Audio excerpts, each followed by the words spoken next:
Hello indie game fan, happy Steam Next Festival, which means that we will be flooded with demos to try, resulting in a small week of releases, rightfully so, but some developers are still willing to try their luck, so let's begin with Daily Dadish, a spin-off of the ultra-cute Dadish platformer games, where this developer has made 365 levels, so there's something new every day.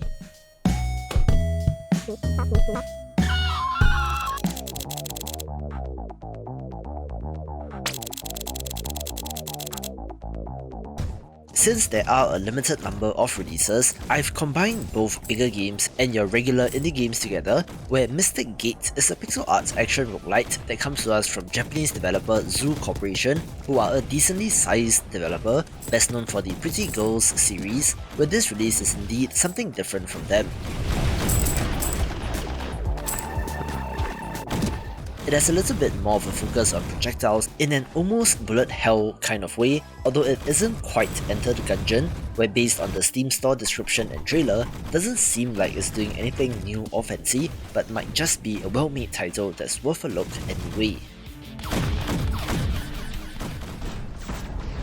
Battle 1,000 enemy fleets. Overcome impossible odds. This video is brought to you by Waves of Steel, a naval battle simulation and construction title where you're able to build your own custom warship, using it on an epic campaign where the game is leaving early access today, making it the best time to jump in. Unleash powerful weapons. Defy sensible design. Tyrants have been seizing power all over the world in this game, where you play as part of the resistance, using your custom ship to battle against the fleets and super weapons of your enemies, where the best parts of such sandbox construction titles is the totally wild and ludicrous designs that you can come up with. For example, your ship can fly short distances, with enemies and bosses being equally unconstrained, such as a gun that is made out of a volcano, so it's a wild and crazy experience. This launches out of early access after slightly more than 18 months, where the reception so far has been positive, so let your imagination loose by picking this up.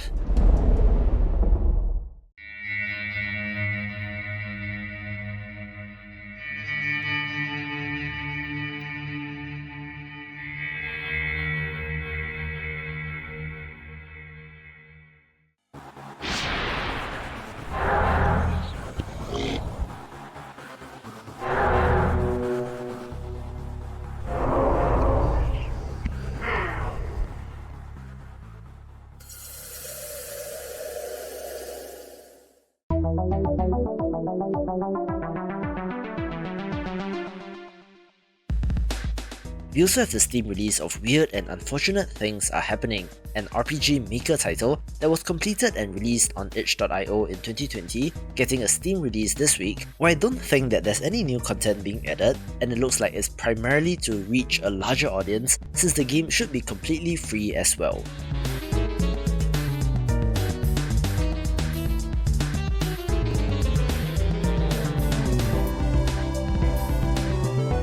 It has been described as a JRPG crossed with survival horror, where the level of challenge is much higher than your regular JRPG.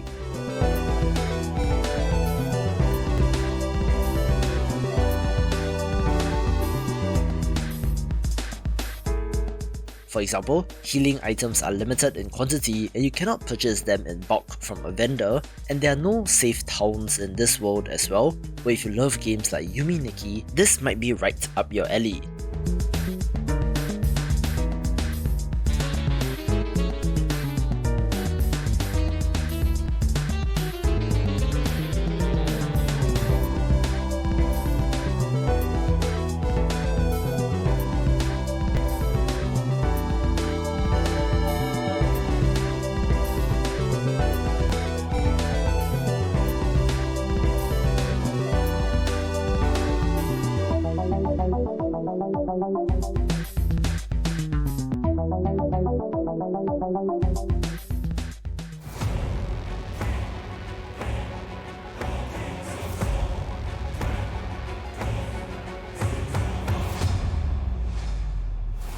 Speaking of Grimdark, the roguelite Deckbuilder Nadir also releases out of early access after a relatively short 3 months, being a game with an awesome art style and interesting combat system. Most interestingly, playing cards charges up the abilities of enemies which you need to account for, since the resulting action is made known to you, but it's a little bit counterintuitive as compared to regular deck builders, which is why it is good. It is of course drawing upon Dante's divine comedy of diving into hell and facing powerful demons, looking deliciously macabre and is of interest.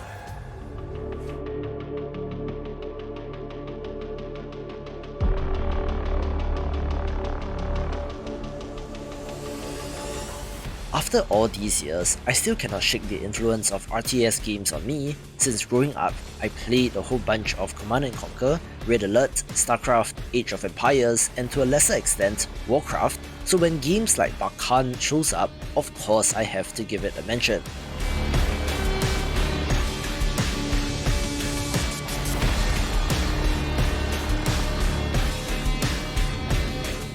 It has perhaps more Dune influence here, being set on a sandy planet complete with sandworms and such, where the armies of 3 great clans clash over control of rare minerals.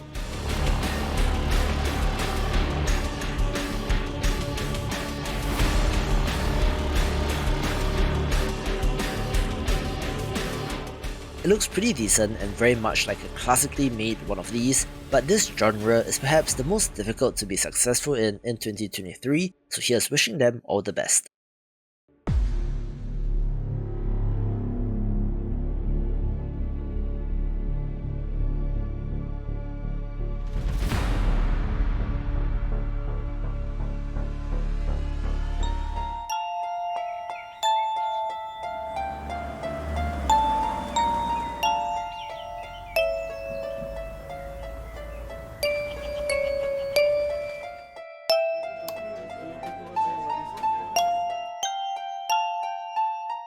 There was something that drew me to clicking on the Steam store page and looking at the trailer of Midnight Scenes from the Words, even though I'm not usually a horror adventure game person, and then, lo and behold, the answer was right there staring me in the face, coming to us from developer Octavi Navarro, who has quite a reputation in this space, where if you're new to their work, I would recommend checking out the free game The Supper.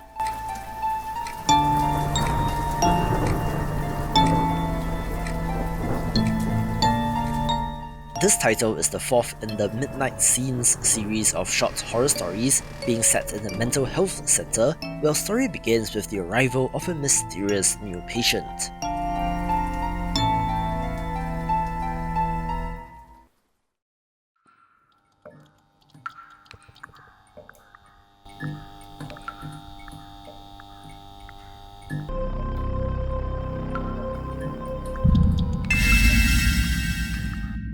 Hey, if you made it this far, subscribe to my weekly newsletter to keep on top of all things indie games, link in the description below.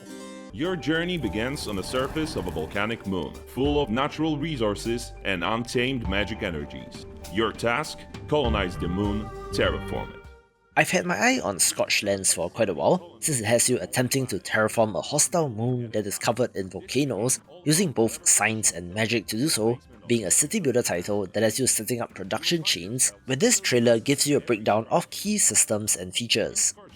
You will have to transform the basic resources into advanced products of increasing complexity, and create massive networks dedicated to resource manufacturing. Transport resources between your colonies with oversized laser beams. It's up to you and your creativity to find your own ways of laying down the infrastructure. As soon as you begin discovering new magic-based technologies, use them to obtain new godlike powers and terraform the wasteland into something new. Change any place you wish. Look for the best location, explore the environments you create, and then colonize them. Also, always remember to focus some of your industry toward preparing combat equipment. Once you reach an advanced stage of the game, you will have access to many tools to play with. Gain a fine control over the landscape, create a fast travel network. Boost your production even further, and expand your territory in new ways. It's up to you to decide on how you will lead your industrial empire.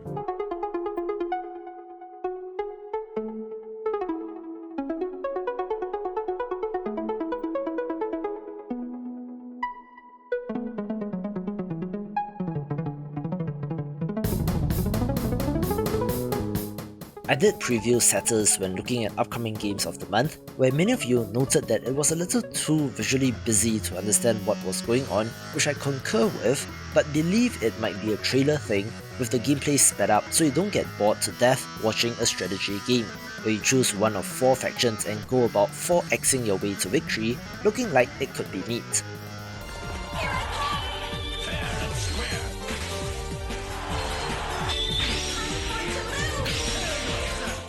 Don't knock me on this one, since it is technically not a new release, but I have such a soft spot for this genre and art style that I have to give this strategy RPG title its due.